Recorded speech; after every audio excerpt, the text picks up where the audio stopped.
press the bell icon on the YouTube app to never miss a video from News Laundry. नमस्कार, एक और टिप्पणी के साथ मैं अतुल चौरसिया। बीते हफ्ते भारत की टेलीविजन पत्रकारिता अपने सफलता के चरमोत्कर्ष पर पहुंच गई। यह कतई किसी शर्मिंदगी का सबब नहीं है, किसी रंजो-गम या अफसोस की रस्मी रवायत की ज़रूरत नहीं। टीवी पत्रकारिता को असल में यहीं पहुंचना था, यही इसकी नियति थी, यानी डेस्टिनी। इस ऐतिहासिक मौके पर मैं हिंदी व्यंग्य के पितामह हरिशंकर परसाई के एक व्यंग्य का छोटा सा हिस्सा सुनाने का तलबगार हूँ। तवज्जो दीजिए। कोट, अब दोनों राजनीतिक दलों में लड़ाई शुरू हो गई। पहले वे एक दूसरे के साले बने। इस रिश्ते के कायम होने से मुझे विश्वास हो गया कि देश में मिली-जुली स्थिर सरकार बन जाएगी। फिर कुछ मादर फादर वगैरह हुआ। इससे लैंगिक नैतिकता का एक मानदंड स्थापित हुआ। फिर मारपीट हुई। मैंने कहा, आप दोनों का काम बिना पैसे खर्च किए हो गया। आपके अपने सर फूटे हुए हैं, नाक से खून बह रहा है। अब प्रचार कीजिए जनतंत्र के लिए और देश के लिए। मैं गवाह बनने को तैयार हूँ। अनकोट। तो हम सब गवाह हैं। हम सब यानी मैं और आप। दीपक चौरसिया नहीं, मादर वाले जीडी बख्शी को अपने अंतर्मन में उतारिए।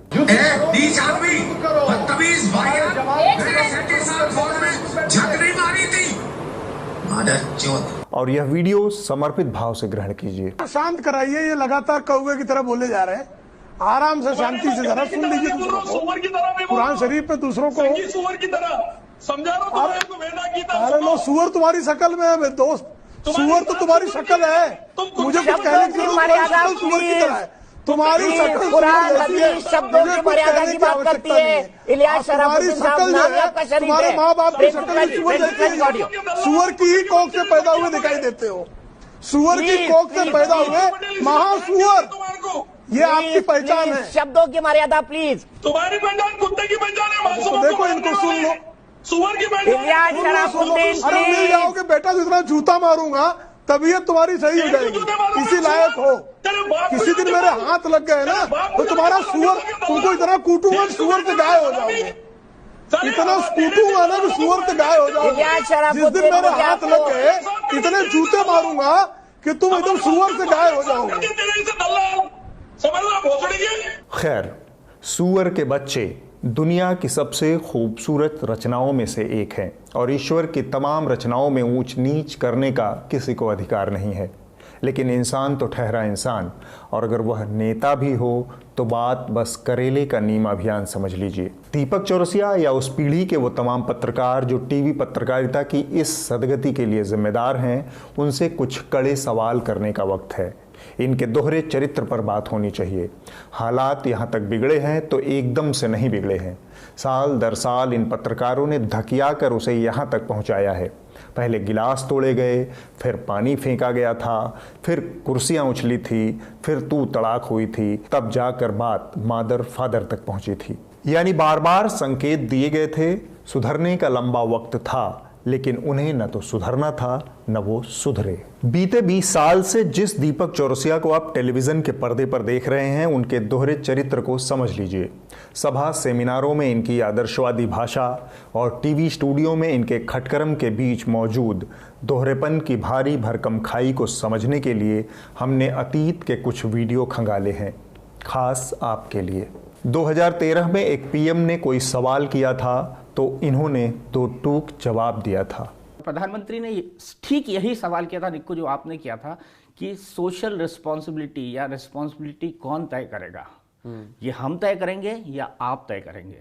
तब उनको बड़ा दो टूक जवाब दिया गया था कुछ सदस्यों के द्वारा, और उसमें यह कहा गया था कि रिस्पॉन्सिबिलिटी चैनल का एडिटर तय करता है। और 2019 में जब एक प्रधानमंत्री से दो टूक पूछने की बारी आई तो ये पूछा गया। देश भी जानना चाहेगा, आप अपनी जेब में पर्स रखते हैं क्या? पर्स रखते हैं क्या, बटुआ जिसके अंदर पैसे होते हैं? आप तो बस देखते जाइए। 2013 में चौरसिया जी का स्टैंडर्ड थोड़ा ऊंचा था। मसलन भूत, प्रेत, नाग, नागिन, इन सब से इनकी प्रतिष्ठा को चोट लगती थी, लगनी भी चाहिए।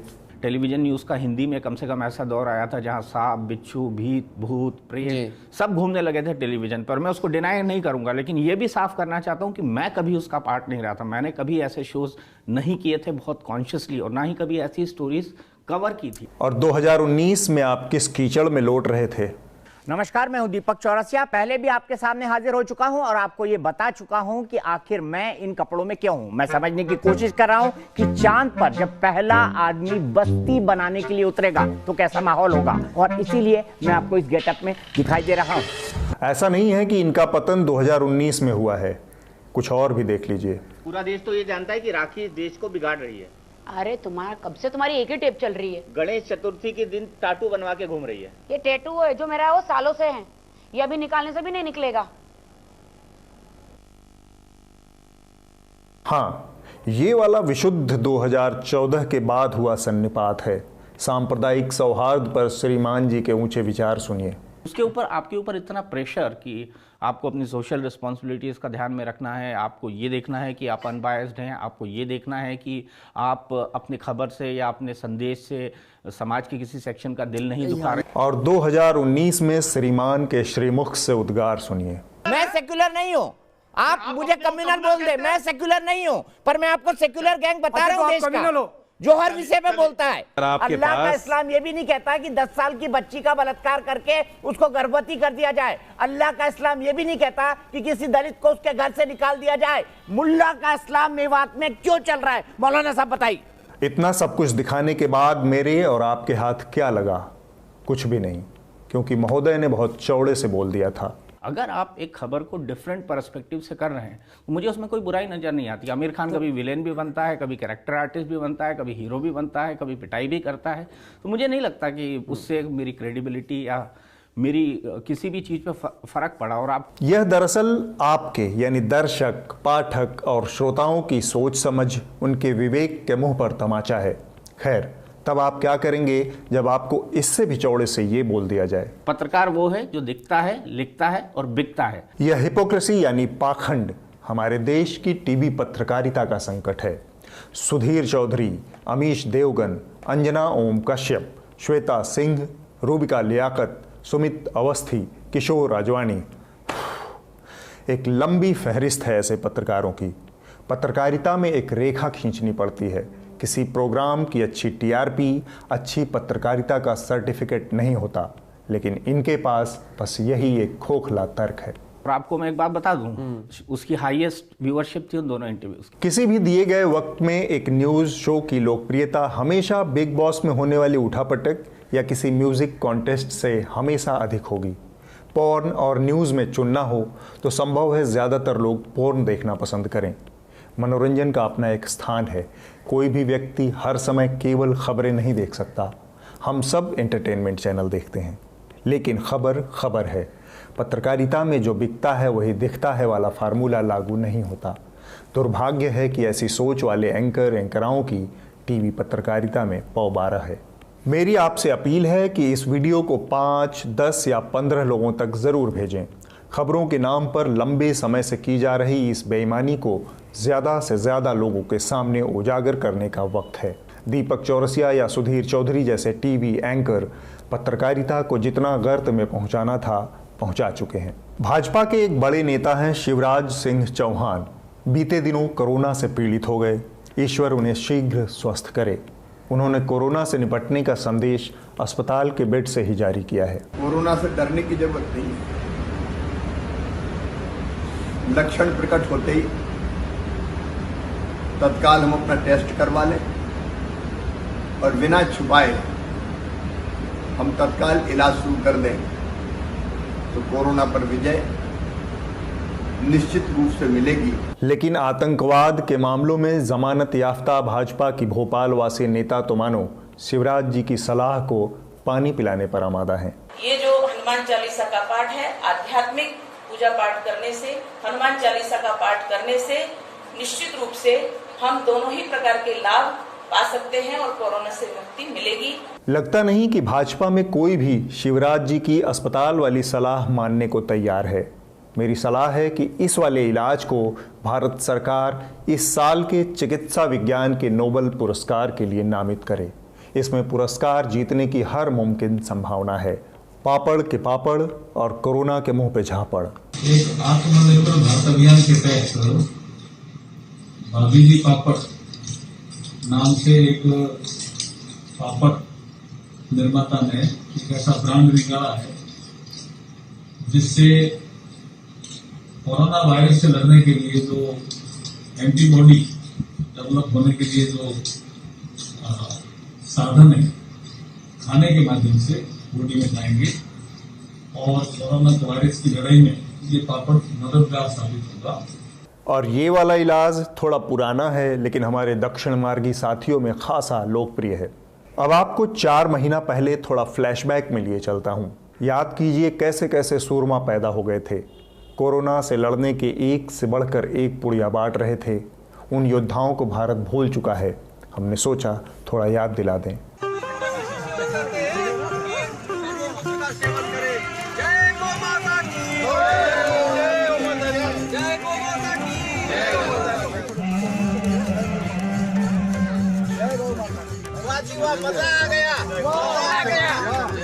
देखिए, आज हम लोगों ने यहाँ पे एक आयोजन किया है जिसमें हम लोग गौमूत्र दे रहे हैं लोगों को, और हमारे हिंदू महासभा के राष्ट्रीय अध्यक्ष स्वामी चक्पाड़ी जी महाराज ने मंत्रों के द्वारा शुद्धिकरण किया है। कुछ लौंग हैं जो हम लोगों तक पहुँचा रहे हैं ताकि कोरोना वायरस हमारे हिंदुस्तान में कतई लोगों को प्रभावित ना कर सके। बता दिया, आपसे मांग कर रहा हूँ कि एयरपोर्टों पे शराब उराब हटवाओ और वहाँ गोमूत्र रखवाओ, गोबर रखवाओ, और जो भी विदेश से आ रहा है उन सबको गोमूत्र अनिवार्य करो पिलाना और गोबर से स्नान कराओ। बीच में जब कोरोना ने चढ़ाई कर दी थी तब ये सारे खिलाड़ी शांत हो गए थे।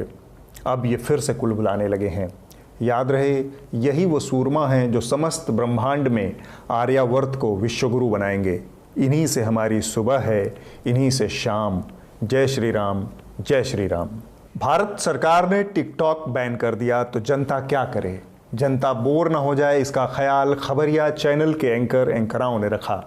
बिला शक इसमें सरकार ने भी अपनी तरफ से एक अदद बेहद गंभीर भूमिका निभाई। टिकटॉक बैन से परेशान होकर उबासियां ले रही आर्यावर्त की जनता को सरकार ने रफेल दे दिया।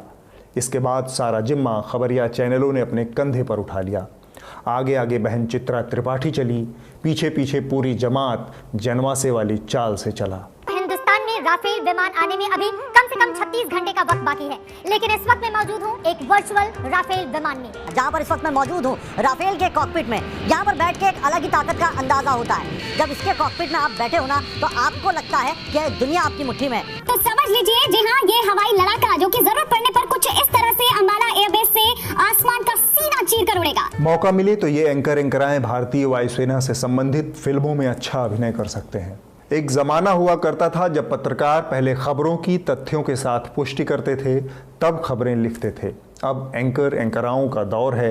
ये पहले खबरें पेल देते हैं, बाद में संबंधित पार्टी आकर सफाई देती है कि भाई साहब झूठ बोल रहे थे।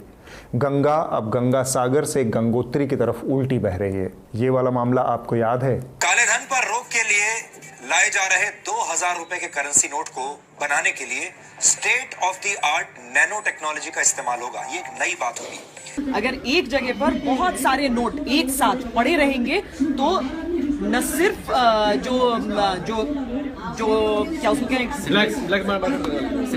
जो कानूनी तौर पर कार्रवाई करेंगे ना उनके पास सिर्फ, बल्कि इनकम टैक्स डिपार्टमेंट में इसका सिग्नल जाएगा। 2000 रुपए के हर एक नोट पर NGC यानी नैनो GPS चिप लगा हुआ होगा कि ये सीधे सैटेलाइट की ओर सिग्नल ट्रांसमिट करेगा और वहां पर पहुंचेगा ताकि उस पैसे को निकाला जा सके, रिकवर किया जा सके।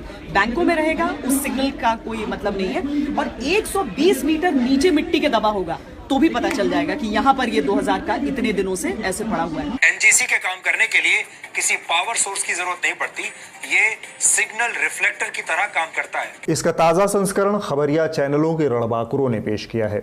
हालांकि इस अफवाह को उड़ाने में श्री राम जन्मभूमि तीर्थ क्षेत्र ट्रस्ट के सदस्य कामेश्वर चौपाल की भी बड़ी भूमिका रही। अब जो मंदिर बनवाएंगे उस मंदिर के अंदर एक टाइम कैप्सूल बना करके 2000 फीट नीचे डाला जाएगा। लेकिन एक बार मौका हाथ लगने के बाद आदमी को पीट पीट कर भूत साबित करने की कला में दक्ष खबरिया चैनलों ने जो किया वह ऐतिहासिक है। मौका अयोध्या में राम मंदिर के निर्माण का है, सो जिससे जितना बन पड़ा उसने उतना लंबा फेंका। एक अदद टाइम कैप्सूल लगाने का मामला था। किसी ने जमीन के 200 फीट नीचे डाला तो किसी ने 2000 फीट नीचे डाल दिया। मंदिर के लिए एक लंबी लड़ाई अदालत में लड़ी गई। भविष्य में कभी ऐसी परिस्थिति का सामना न करना पड़े, इसके लिए निर्माण स्थल पर करीब 200 फीट नीचे एक टाइम कैप्सूल गाड़ा जाएगा। अयोध्या से बड़ी खबर, जहां अयोध्या के इतिहास को सुरक्षित रखने के लिए अब टाइम कैप्सूल का सहारा लिया गया है। 200 फीट की राम मंदिर की नींव में टाइम कैप्सूल रखा जाएगा। ताम्रपत्र से बना होगा टाइम कैप्सूल। राम मंदिर का इतिहास लिखा होगा। राम से जुड़ी निशानियां रखी जाएंगी। हजारों साल बाद भी सबूत सुरक्षित रहेंगे। चौपाल ने कहा कि राम जन्मभूमि के इतिहास को सिद्ध करने के लिए जितनी लंबी लड़ाई कोर्ट में लड़नी पड़ी है, उससे ये बात सामने आई कि आप जो मंदिर बनवाएंगे उसमें एक टाइम कैप्सूल बनाकर 2000 फीट नीचे डाला जाएगा। चैनलों के बाल सुलभ जोश ने 74 वर्षीय बुजुर्ग चंपत राय जी को मजबूरन मैदान में उतरकर सफाई देने पर मजबूर कर दिया। अलग अलग स्रोत से समाचार आ रहा है कि 5 अगस्त को कोई टाइम कैप्सूल जमीन के नीचे रखा जाएगा। यह समाचार गलत है, मनगढ़ंत है।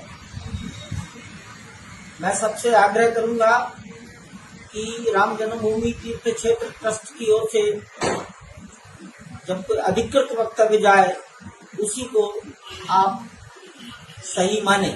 आपको अब जल्दी से एक निजी संस्मरण सुना देता हूं। भाजपा के एक प्रवक्ता ने कुछ साल पहले निजी बातचीत में कहा था कि आजकल ये एंकर सरकार की नज़र में अपनी भक्ति साबित करने के लिए इतनी आक्रामक लाइन ले लेते हैं जिससे खुद सरकार भी सहमत नहीं होती।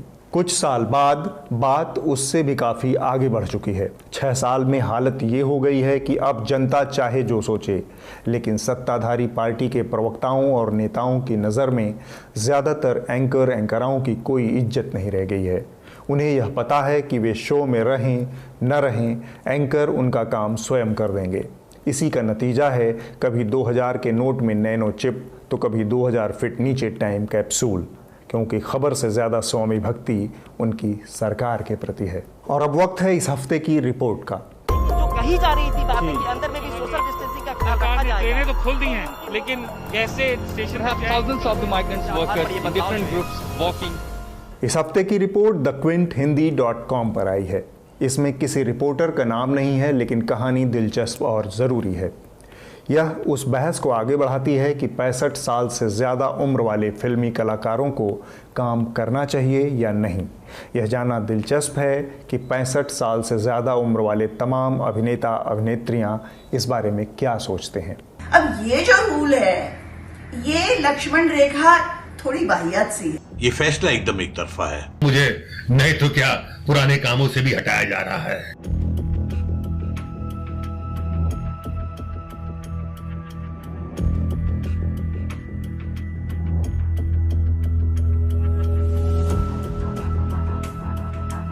पैंसठ साल का आपको रूल बनाना ही है क्योंकि सेंट्रल गवर्नमेंट से आया है।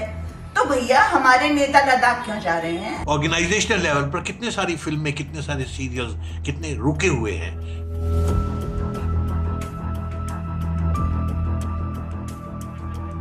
अगले हफ्ते फिर मुलाकात होगी। नमस्कार।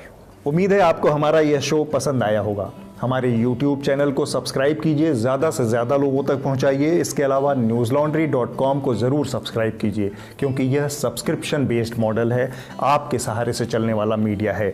हमारे तमाम शोज़ हैं, तमाम पॉडकास्ट हैं, तमाम वीडियो शोज़ हैं जो आप तक पहुंचते हैं। NL हफ्ता है, NL चर्चा है, ऑफुल ऑसम है, इसके अलावा रिपोर्टर्स विदाउट ऑर्डर है। ये वो तो तमाम शोज़ हैं जो काफ़ी लोकप्रिय हैं और हम आप तक जो पहुंचाते हैं उसके लिए एक पूरी टीम काम करती है। इसके अलावा तमाम ग्राउंड रिपोर्ट्स जो आती हैं उसके लिए रिपोर्टर्स काम करते हैं। इन सब शोज़ को प्रोड्यूस करने के लिए एक पूरी टीम है जिनमें प्रोड्यूसर्स हैं, वीडियो एडिटर्स हैं। इन तमाम लोगों का जो खर्च है उसके लिए हम आपसे सब्सक्रिप्शन की उम्मीद करते हैं, अपील करते हैं बार बार। और आपके समर्थन से जब एक बार ये चीज़ें चलती हैं तो फिर हम आपकी बात करने के लिए ज़्यादा स्वतंत्र होते हैं। तो न्यूज़ लॉन्ड्री को सब्सक्राइब करें और गर्व से कहें, मेरे खर्च पर आज़ाद हैं खबरें।